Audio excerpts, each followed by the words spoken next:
Okay, अब हामीले निकालौँ radius of ओर्बिट्स। ओर्बिट्सहरूको रेडियसको बारेमा डिस्कस गरौँ है त। ओके, ओर्बिटहरूको रेडियस कति हुन्छ है त? अब निकाल्न खोजौँ। सपोज बिचमा मसँग न्युक्लियस छ, यो मसँग बिचमा न्युक्लियस छ।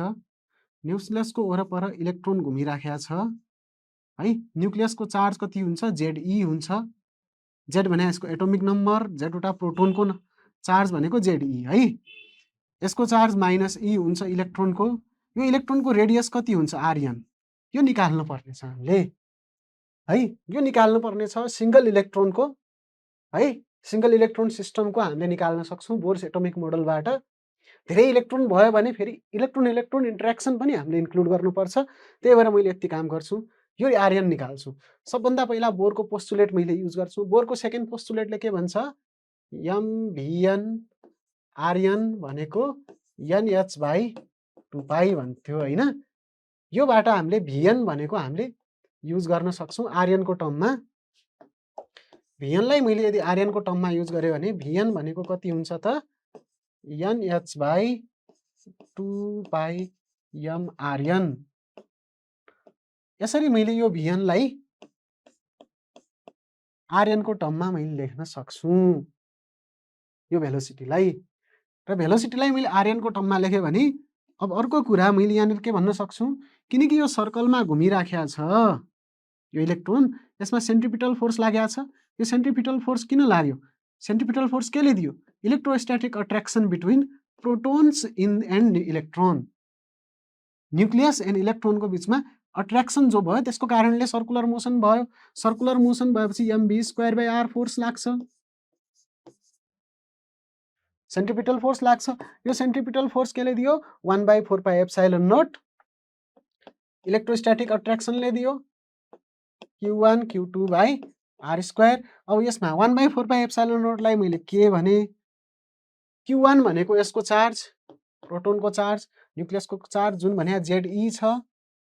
त्यसैगरी यो इलेक्ट्रोनको चार्ज Q2 भनेको यो इलेक्ट्रोनको चार्ज, यो पनि E छ भनेपछि Ke² डिभाइडेड बाई, अब यहाँनिर मैले के राख्न सक्छु त? Rn²। ओके, यो Vn को ठाउँमा मैले यो भ्यालु राखेँ भने, यो भ्यालु मैले राखेँ भने यहाँनिर Vn² को ठाउँमा Rn को फर्ममा मात्रै इक्वेसन आउँछ। र तपाईहरुले सोल्भ गर्नुभयो भने, सबै काटकुट गरेर Rn निकाल्नु भयो भने Rn को फर्मुला कति आउँछ त? Rn को भ्यालु तपाईहरुले लेख्न सक्नुहुन्छ। Rn को भ्यालुलाई मैले पनि यहाँनिर लेखेर देखाउँछु है त। तपाईहरुले Rn को फर्मुला लेख्नुस् त। Rn भनेको कति हुन्छ? n² h² डिभाइडेड बाई, यहाँनिर आउँछ 4π² है। त्यसपछि me² पनि आउँछ र यहाँनिर एउटा z भन्ने टर्म पनि आउँछ है। यसको फर्मुला यस्तो आउँछ है। तपाईहरुले क्याल्कुलेसन गर्नुहोस्, मैले भनेको जसरी नै त्यो Vn को ठाउँमा क्वान्टाइजेसनको भ्यालु राख्नुहोस् है। र यो आन्सर तपाईले पाउनुहुन्छ। म यो आन्सरलाई डाइरेक्टली युज गर्ने छु है त। ओके,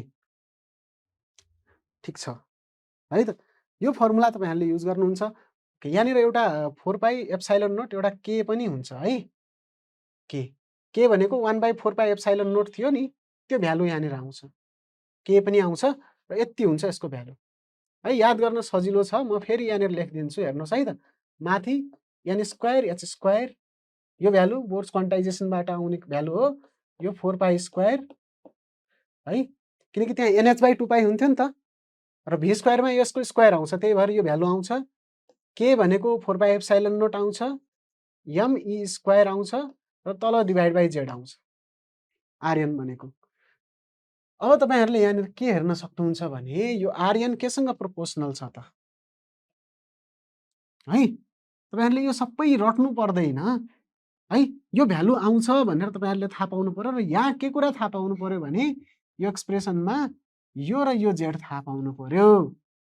Rn भनेको केसँग प्रोपोर्सनल हुन्छ? n² divided by z। अरु सबै कुरा कन्स्टेन्ट हुन्छन् एच कन्स्टेन्ट हुन्छ, के कन्स्टेन्ट हुन्छ, मास अफ इलेक्ट्रोन कन्स्टेन्ट हुन्छ, ई पनि कन्स्टेन्ट हुन्छ।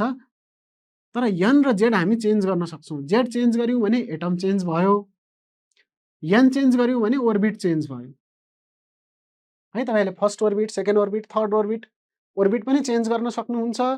जेड चेन्ज गर्नुभयो भने तपाईँहरूले एटम, हाइड्रोजन, हिलियम, लिथियम त्यो पनि तपाईँहरूले चेन्ज गर्न सक्नुहुन्छ है। यस्तो क्वेसनमा यो कुरा भनिएको छ। र यो अगाडिको जो बाँकी यो बाहेकको कुराहरूको कन्स्टेन्टहरूको भ्यालु कति आउँछ त r n is equal to 0.53 into n square by Z आङस्ट्रोममा यो भ्यालु आउँछ। यो दुईटा कुरा तपाईँहरूलाई याद हुनु पर्यो है त। अब रेडियस अफ nth ओर्बिटको लागि यो दुईटा कुरा याद हुनु पर्यो। एच स्क्वायर डिभाइड बाई यो कन्स्टेन्टहरूको एच स्क्वायर, यो कन्स्टेन्टहरू सबैको भ्यालु कति हुन्छ 0.53 आङस्ट्रोम आउँछ है। बाँकी एन स्क्वायर बाई जेड त तपाईँहरूले चेन्ज गर्न सक्नुहुन्छ। बाँकी सबै कुरा कन्स्टेन्टको भ्यालु 0.53, तर यहाँनिर मैले युनिट आङस्ट्रोममा लेखेको छु है। मैले यसरी लेख्न सक्छु। र रेडियस केसँग प्रोपोर्सनल हुन्छ, एन स्क्वायर बाई जेडसँग प्रोपोर्सनल हुन्छ रेडियस, र त्यसको कोफिसिएन्ट कति हुन्छ 0.53 आङस्ट्रोम हुन्छ। यो फर्मुलाहरू तपाईँलाई याद हुनु पर्यो। यो आरएन को formula for nth orbit of Z electrons of Z atom and nth orbit तपाईँहरूले यो निकाल्न सक्नुहुन्छ। ओके, हामीले केही क्वेसनहरू पनि हेरौँ है त यसमा। ओके, फर्स्ट क्वेसनले के भनेको छ, the radius of boards first orbit is a. Boards first orbit भन्ने बेला के बुझ्ने है, यो ल्याङ्ग्वेज यहाँनिर के बुझ्ने भने यो हाइड्रोजन एटम बुझ्ने। सबभन्दा पहिला 1 इलेक्ट्रोन भएको एटम, 1 इलेक्ट्रोन एटम है।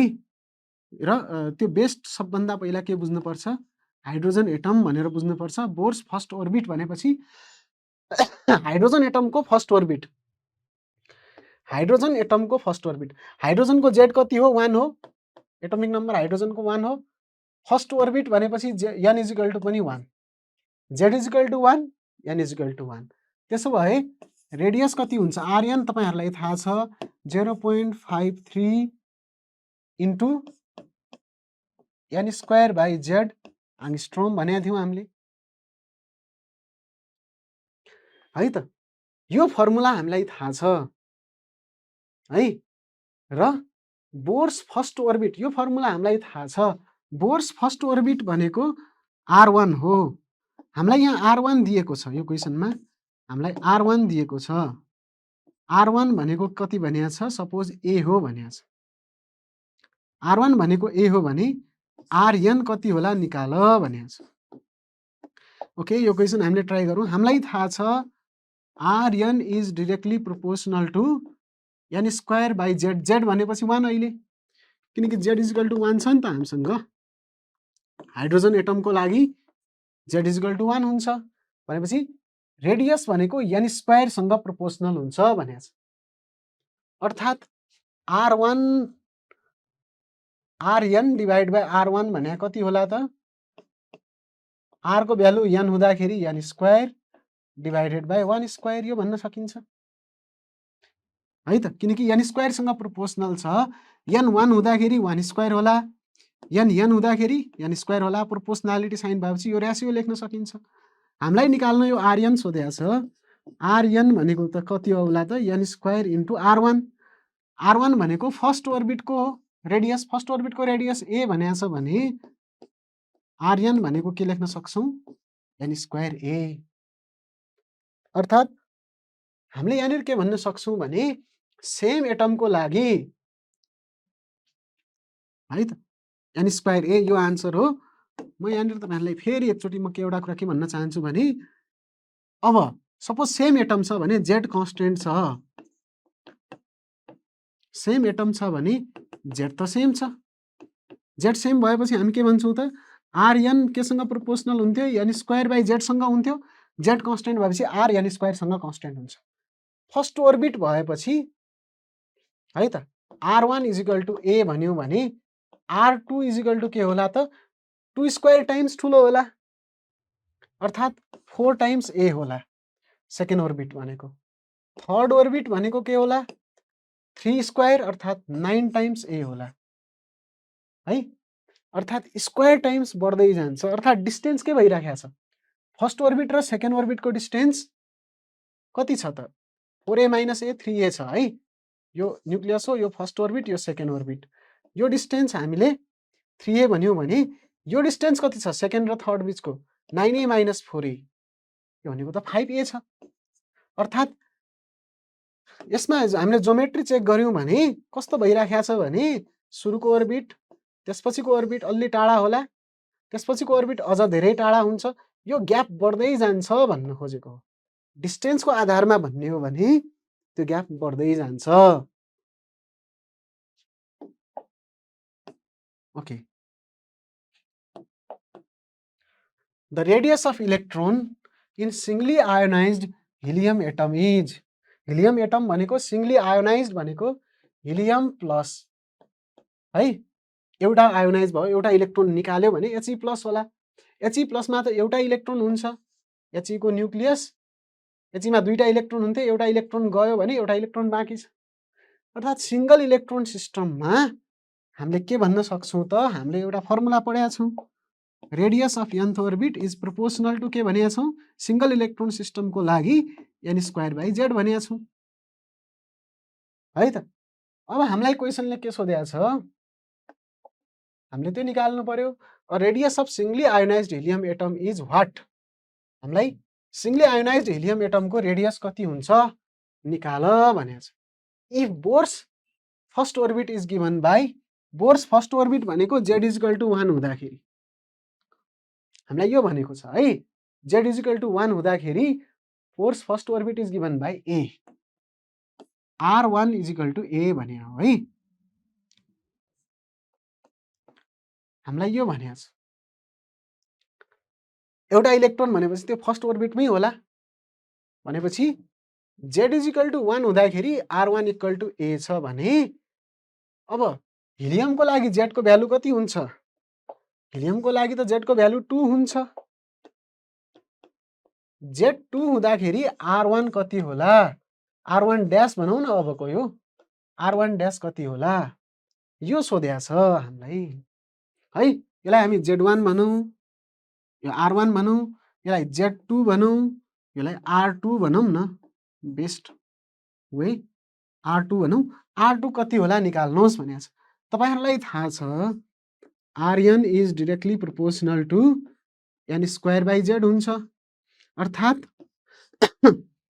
r2 डिवाइड बाई r1 भनेको कति होला त r2 divided by r1 r2 divided by r1 यसरी लेखौँ है त यसलाई r2 भनेका छौँ है यसलाई r1 भनेका छौँ यो n भनेको 2 होइन है खासमा यहाँनिर हामीहरूले यो सेकेन्डको केसको लागि भनेका छौँ यो सिम्बोल लेख्दाखेरि तपाईहरुले कन्फ्युज नहुनु होला अर्थात् n त दुईटैको लागि 1 हो n को भ्यालु दुईटैको लागि 1 हो दुईटैको फर्स्ट ओर्बिटको कति हुन्छ रेडियस निकाल्नुहोस् भनेको छ। n यदि दुईटैको लागि सेम हो भने rn is inversely proportional to z भन्न सक्छौँ rn is inversely proportional to z भन्न सक्छौँ है त। हामीलाई यति कुरा हामीले भन्न सक्छौँ rn is inversely proportional to z भन्यौँ भने r2/r1 भने के होला z1/z2 होला यो कुरा भन्न सकिन्छ। z1 कति छ z1 भनेको त 1 छ अर्थात् 1/2 भन्न सकियो है त। यति कुरा लेख्न सकियो भने r2 भनेको के लेख्न सकियो त r1 डिवाइड बाई 2 लेख्न सकियो त्यो भनेको a/2 लेख्न सकियो r1 भनेको त a छ अर्थात् यसको आन्सर कति आउँछ त a/2 अर्थात् हामीले यो डाइरेक्टली पनि टिक गर्न सक्छौँ है। डाइरेक्टली कसरी टिक गर्न सक्छौँ भने यति लामो क्याल्कुलेसन गर्नु पर्दैन एक्जाममा है तपाईहरुले के गर्न सक्नुहुन्छ भने rn is directly proportional to n²/z हुन्छ rn is directly proportional to n²/z हुन्छ। दुईटैको फर्स्ट ओर्बिटको निकाल्नु छ भने त दुईटैको ओर्बिट त n = 1 नै हो त्यही भएर हामीले rn is inversely proportional to z मात्रै भन्न सक्छौँ है त। अब जेड कति गुणा ठुलो हुन्छ है। पहिला हामीसँग हाइड्रोजन छ, बोर्स फर्स्ट अर्बिट भनेको हाइड्रोजनको फर्स्ट अर्बिट हो। हाइड्रोजनको फर्स्ट अर्बिट छ, पछि हिलियमको फर्स्ट अर्बिट छ। अर्थात् हाइड्रोजन भन्दा हिलियमको जेड कति गुणा ठुलो हुन्छ? हाइड्रोजनको जेड 1 हुन्छ, हिलियमको जेड 2 हुन्छ, 2 गुणा ठुलो हुन्छ। यदि जेड 2 गुणा ठुलो छ भने आर्यन त 2 गुणा सानो हुन्छ, किनकि इन्भर्सली प्रोपोर्सनल छ। जेड 2 गुणा ठुलो छ भने R2 भनेको R1/2 2 गुणा सानो होला, अर्थात् A/2। तपाईहरुले डाइरेक्टली यसरी टिक गर्न सक्नुहुन्छ है त। ओके, अर्को क्वेशनमा जाउँ। The radius of doubly charged helium lithium ion in ground state is lithium plus plus. Doubly charge भनेको lithium plus plus. Lithium plus plus भनेको सिंगल इलेक्ट्रोन सिस्टम नै हो। यहाँ लिथियम छ, 3टा इलेक्ट्रोन हुन्छन् लिथियममा, 3टा इलेक्ट्रोन हुन्थे, 2टा इलेक्ट्रोन गयो भने एउटा इलेक्ट्रोन मात्रै बाँकी रह्यो। यो पनि सिंगल इलेक्ट्रोन सिस्टम भयो लिथियम प्लस प्लस भनेको पनि। अब लिथियम प्लस प्लस को ग्राउन्ड स्टेट को हामीले के निकाल्नु छ? रेडियस निकाल्नु छ। ओके, आर्यन को फर्मुला तपाईहरुलाई थाहा छ। आर्यन को फर्मुला के हो? 0.53 into n square by Z angstrom. यो हो नि त यसको फर्मुला। यसको फर्मुला यो हो भने 0.53 n भनेको कुन अर्बिट? ग्राउन्ड स्टेट भनेको n = 1 र जेड अफ लिथियम कति हुन्छ? लिथियम को एटोमिक नम्बर कति हुन्छ? जेड = 3 हुन्छ लिथियम को त। त्यही भएर मैले यहाँनिर के लेख्न सक्छु? 1 स्क्वायर बाई 3 आंगस्ट्रोम है त। यो कुरा हामीले भन्न सक्छौं है। अब यसको आन्सर कति आउला त तपाईहरुले निकाल्न सक्नुहुन्छ है। The radius of doubly charged lithium ion in ground state is. Ground स्टेटमा डबली चार्ज्ड लिथियम को कति होला त? ओके, यसको हामी निकालेर हेरौं। 0.53 डिवाइडेड बाई 3 आंगस्ट्रोम। यो भनेको कति आउला? तपाईहरुले क्याल्कुलेट गर्नुहोस् है त। यो क्याल्कुलेट गर्नुहुन्छ भने है त 53 डिवाइडेड बाई 3 यो भनेको 0.17 समथिङ आउँछ है त। 0.17 समथिङ आंगस्ट्रोम आउँछ, किनकि यो आन्सर पनि आंगस्ट्रोममा छ, तर यसको आन्सर पनि आंगस्ट्रोममा आउँछ। अर्थात् 0.175 यहाँनिर कति हुनुपर्ने? 0.175 हो है यो खासमा। यहाँनिर 1.75 रहेछ, 0.175 आंगस्ट्रोम। यसको आन्सर त्यो आन्सर करेक्ट हुन्छ है त। 0.53 इन्टु डिवाइड बाई 3 भनेको 0.175 आंगस्ट्रोम करेक्ट आन्सर हुन्छ। तपाईहरुले यसरी निकाल्न सक्नुहुन्छ। Energy of electrons in H orbit. H अर्बिटमा हामीले एनर्जी अफ इलेक्ट्रोन्स निकालौं है त। ओके, सबभन्दा पहिला हामी फर्स्ट अर्बिटमा निकालौं है त। तपाईहरुलाई थाहा छ En को formula -13.6 into Z square by an square है। यदि जेड भनेको 1 छ भने हाइड्रोजन एटमको लागि त Z1 हुन्छ। त्यही भएर 4 हाइड्रोजन एटम मैले यो फर्मुलालाई के लेख्न सक्छु? -13.6 divide by an square. Hydrogen एटमको लागि मैले यो फर्मुला युज गर्ने छु, divide by an square. n = 1 छ भने E1 भनेको कति आउँछ त? फर्स्ट अर्बिटको एनर्जी कति आउँछ? -13.6 इलेक्ट्रोन भोल्ट। यो तपाईहरुले डाइरेक्टली याद गर्दा अझ राम्रो। फर्स्ट अर्बिटको एनर्जी त्यति आउँछ। सेकेन्ड अर्बिटको कति आउला? E2। E2 मा n को ठाउँमा 2 राख्दिनुस्। n को ठाउँमा 2 राख्नु भयो भने क्याल्कुलेसन गर्नुस् त। यहाँ 2 राख्नुस्, 2 स्क्वायर अर्थात् यसले कतिले डिभाइड जान्छ? 4 ले डिभाइड जान्छ। -13.6 डिवाइड बाई 4 है त। अर्थात् -13.6 डिवाइडेड बाई 4 आउँछ। त्यसैगरी n = 3 राख्नुस्, थर्ड अर्बिटको एनर्जी आउँछ। n = 3 राख्नुस्, थर्ड अर्बिटको एनर्जी आउँछ। 4 राख्नुस्, फोर्थ अर्बिटको एनर्जी आउँछ। हाइड्रोजनको हरेक अर्बिटको एनर्जी तपाईहरुले यसरी निकाल्न सक्नुहुन्छ। ओके, हामी यहाँनिर केही एमसीक्यूहरू गरौँ, यही क्वेसनको एमसीक्यूहरू गरौँ र हामी आन्सर निकाल्न सक्छौँ। फर्स्ट एक्साइटेड स्टेट भनेको के हो? n = 2 होइन? ग्राउन्ड स्टेट भनेको 1, फर्स्ट एक्साइटेड भनेको n = 2। n = 2 राख्नुभयो भने कति आउँछ energy? -13.6 divide by n square भनेको 2 स्क्वायर, त्यो भनेको -13.6 डिभाइड बाई 4 इलेक्ट्रोन भोल्ट। अनि यो भनेको कति आउँछ? -3.40 आउँछ। तपाईले क्याल्कुलेसन गर्नुहोस्। 13.6 डिभाइड बाई 4 भनेको कति आउँछ? 4 3 जा 12 र 1.6 लाई फेरि 4 ले जान्छ। तपाईले यसरी गर्न सक्नुहुन्छ र यो भ्यालु कति आउँछ? -3.40 इलेक्ट्रोन भोल्ट आउँछ। यो तपाईहरुले याद गर्नै पर्यो। सबभन्दा पहिलो स्टेटको एनर्जी कति हुन्छ? -13.6 इलेक्ट्रोन भोल्ट हुन्छ। सेकेन्ड स्टेटको एनर्जी कति हुन्छ? -3.4 इलेक्ट्रोन भोल्ट हुन्छ। है त? त्यसपछिको केसमा जाउँ है त हामी। ओके, सेकेन्ड एक्साइटेड स्टेटको कति होला त है? सेकेन्ड एक्साइटेड स्टेट भनेको n = 3। n = 3 छ भने एनर्जी कति हुन्छ? -13.6 डिभाइड बाई 3 स्क्वायर अर्थात् -13.6 डिभाइडेड बाई 9। यो भनेको 1 point समथिङ हुन्छ। 1 point कति आउँछ? 1.5 आउँछ है त। यो -1.5 1 इलेक्ट्रोन भोल्ट अर्थात् थर्ड एक्साइटेड स्टेटको कति हुन्छ? फर्स्ट एक्साइटेड स्टेटको -13.6 हुन्छ इलेक्ट्रोन भोल्ट, सेकेन्ड एक्साइटेड स्टेटको -3.4 इलेक्ट्रोन भोल्ट, थर्ड एक्साइटेड स्टेटको कति हुन्छ? -1.51 इलेक्ट्रोन भोल्ट हाइड्रोजन एटमको लागि है त। त्यसैगरी अब यसपछि n = थर्ड एक्साइटेड स्टेटको कति हुन्छ? अर्थात् n = 4 भएपछि कति हुन्छ? तपाईहरुले क्याल्कुलेट गर्न सक्नुहुन्छ। -13.6 डिभाइडेड बाई 4 स्क्वायर, यो भनेको कति आउँछ? डिभाइड बाई 16 आउँछ, 0.85 जति आउँछ है त। -0.85 आउँछ अर्थात् यसको कति आउँछ त? 0.85 इलेक्ट्रोन भोल्ट आउँछ। त्यसैगरी मैले फोर्थ एक्साइटेड स्टेट अर्थात् n = 5 को पनि निकाल्न सक्छु।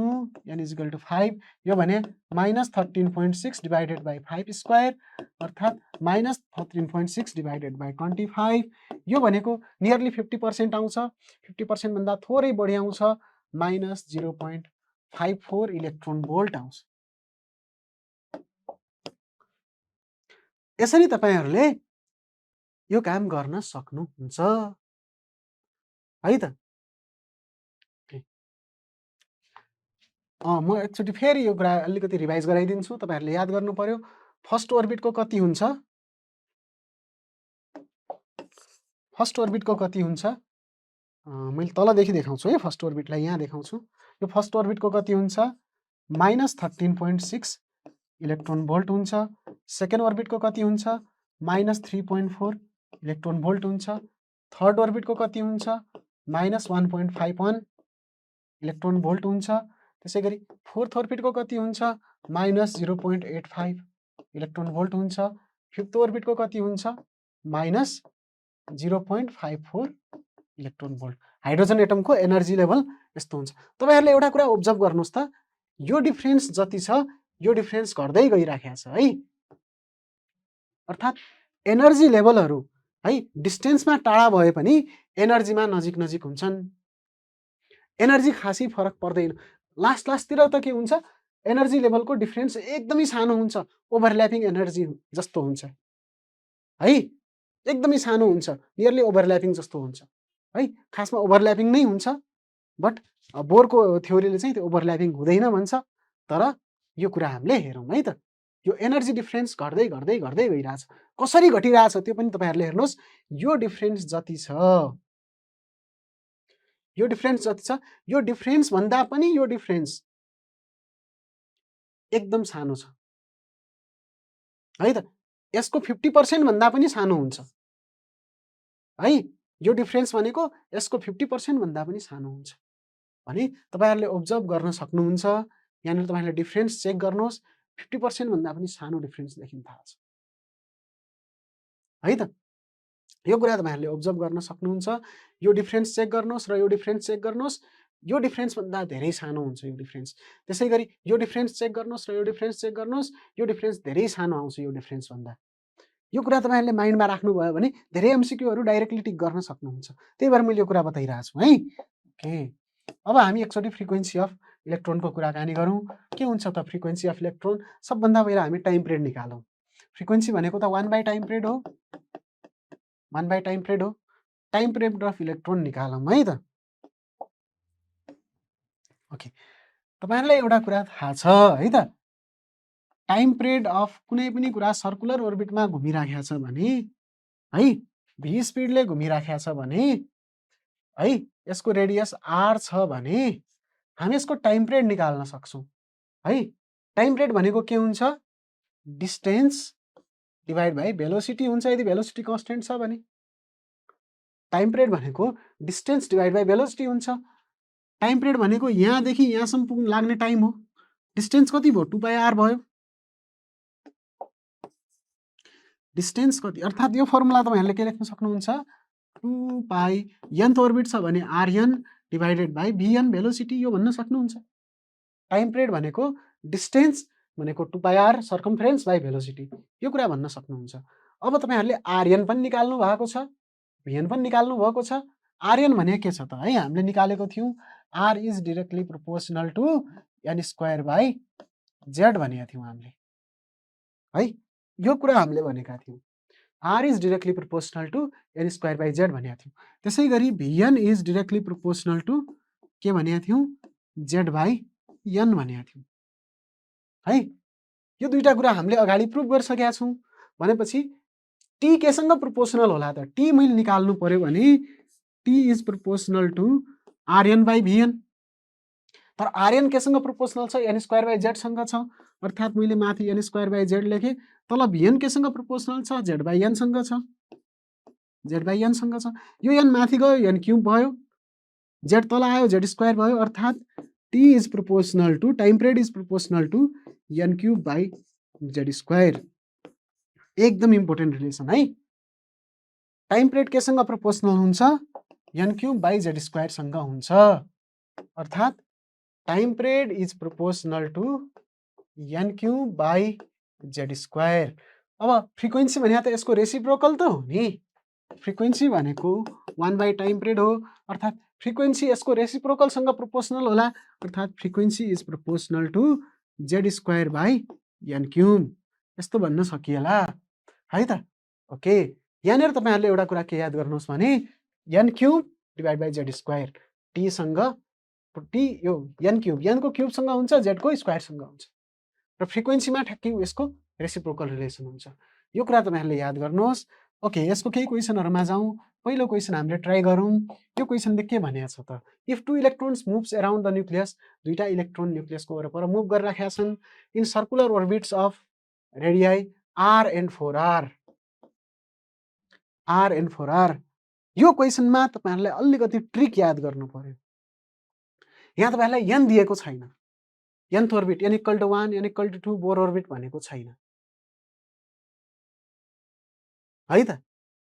त्यही भएर अब तपाईहरुले एउटा कुरा के याद गर्नुहोस् भने मैले जसरी एउटा कुरा के भनेको थिएँ, इन्भर्स स्क्वायर फोर्स फिल्ड छ भने फोर्स यदि inversely proportional to r square छ, इलेक्ट्रोनको केसमा पनि यही हुन्छ, ग्रेभिटीको केसमा पनि यही हुन्छ। यति बेला मैले काइनेटिक एनर्जीको लागि एउटा कुरा भनेको थिएँ, पोटेन्शियल एनर्जी भनेको के हुन्छ? 2 टाइम्स टोटल एनर्जी हुन्छ। काइनेटिक एनर्जी भनेको माइनस En हुन्छ भनेको थिएँ नि मैले जसरी।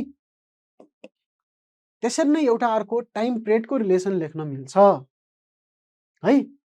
टाइम पिरियडको रिलेसन यदि इन्भर्स स्क्वायर फोर्स फिल्ड छ भने, यदि फोर्स इन्भर्स स्क्वायर छ, किनकि इलेक्ट्रोस्ट्याटिक फोर्स हो, इलेक्ट्रोन र प्रोटोनको बीचमा लाग्ने इलेक्ट्रोस्ट्याटिक फोर्स हो।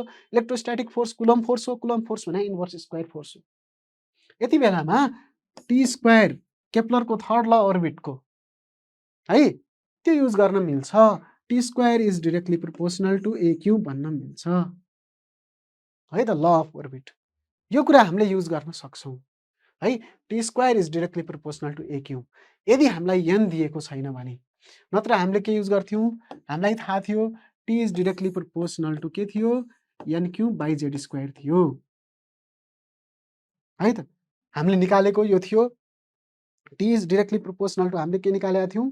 n cube by Z square भनेको थियौँ त्यो फर्मुला हामीले युज गर्थ्यौँ होला तर हामीलाई त n त दिएको छैन यो कति ओर्बिट हो भनेको छैन n दिएको छैन रेडियस दिएको छ है n त ओर्बिट भनेको छैन रेडियस मात्र दिएको छ त्यो ओर्बिट त जति n पनि हुनसक्छ हामीलाई n त थाहा छैन त्यही भएर हामीले यो रिलेसन युज गर्छौँ है त यो रिलेसन युज गऱ्यो भने के होला त अर्थात् किनकि इन्भर्स स्क्वायर फोर्स फिल्ड छ यसमा हामी T square is directly proportional to रेडियसको क्युब भन्छौँ अर्थात् T2/T1 भनेको के भन्ने छौँ हामीले ratio of their time period भनेको छ अर्थात् T1/T2 निकाल्न सोधेको छ T1 डिभाइड बाई T2 को स्क्वायर भनेको के भन्न सक्छौँ है त रेडियस अफ 1 R1 भनेको कति छ R डिभाइडेड बाई 4R को क्युब भन्न सक्छौँ यो कुरा भन्न सकिन्छ है त अर्थात् यो R र R क्यान्सल भयो यो 2 यता गयो भने √2 मा जाला अर्थात् T1 डिभाइडेड बाई T2 भनेको के भन्न सकिन्छ 1/4 को पावर 3/2 भन्न सकिन्छ है त 1/4 को पावर 3/2 1/4 भनेको 1/2 को होल स्क्वायर यो क्यान्सल भयो 1/2 को होल क्युब भयो होल स्क्वायर इन्टु 3/2 यो भन्न सकिन्छ 2 र 2 क्यान्सल भयो अर्थात् आन्सर कति आयो 1/8 आयो है त 1/2 को क्युब आयो आन्सर अर्थात् 1/8 आयो तपाईहरुले यसरी निकाल्न सक्नुहुन्छ है त ओके यो क्वेशन ट्राई गरौँ यो क्वेशनले के भनेको छ what is the ratio of time period of electrons in second orbit of hydrogen atom and third orbit of helium atom भनेको छ है ओके टाइम पिरियड T1 हामीलाई T भनेको थाहा छ है T केसँग प्रोपोर्सनल हुन्छ हामीलाई थाहा छ T is proportional to n cube by Z square T is proportional to n cube by Z square हुन्छ अर्थात् हामीले के भन्न सक्छौँ T1 by T2 time पिरियडको ratio यो भनेको के होला है यहाँबाट चेक गरौँ n1 बाई n2 को होल क्युब डिरेक्टली प्रोपोर्सनल भएपछि यहाँ 1 2 छ भने यहाँ पनि 1 2 होला तर यहाँ क्युब छ यहाँ पनि क्युब होला है त त्यसैगरी z इन्भर्स छ 1 2 भयो 2 1 होला यो भन्न सकियो है त यो प्रोपोर्सनालिटीबाट हामीले यो कुरा लेख्न सकियो यो कुरा लेख्न सकिएपछि त अब यहाँ भ्यालु राख्ने त हो n1 1 भनेपछि फर्स्ट कसको लागि कुरा गरेको छ फर्स्ट कसको लागि कुरा गरेको छ हाइड्रोजनको लागि कुरा गरेको छ हाइड्रोजनको लागि कुरा गरेको छ भने हाइड्रोजनको Z1 भनेको 1 हो र n1 भनेको कति छ 2 छ सेकेन्ड अर्बिट भने 2 भनेको छ अर्थात् यो भने कति छ 2 छ 2 डिभाइडेड बाई हिलियमको कति भनेको छ थर्ड अर्बिट भनेको छ अर्थात् n2 भनेको 3 हो 2/3 को whole cube into Z2/Z1 Z2 भनेको कसको हो हिलियमको Z2 भनेको हिलियमको Z2 भने 2 हो र Z1 भनेको हाइड्रोजनको 1 छ अर्थात् यो पनि कति आयो Z2 डिभाइडेड बाई Z1 2/1 को स्क्वायर आयो है त अर्थात् यहाँनिर 2/1 को स्क्वायर आयो Z2/Z1 हामीले यो कुरा लेख्न सक्छौँ रिमेनिङ क्याल्कुलेसन गर्यौँ भने यसको आन्सर कति आउँछ 2 क्युब भनेको 8 8 डिभाइड बाई 3 क्युब भनेको 27 8 divided by 27 into 4 divided by 1 8 4 जा 32 32 डिभाइड बाई 27 अर्थात् यो आन्सर करेक्ट रहेछ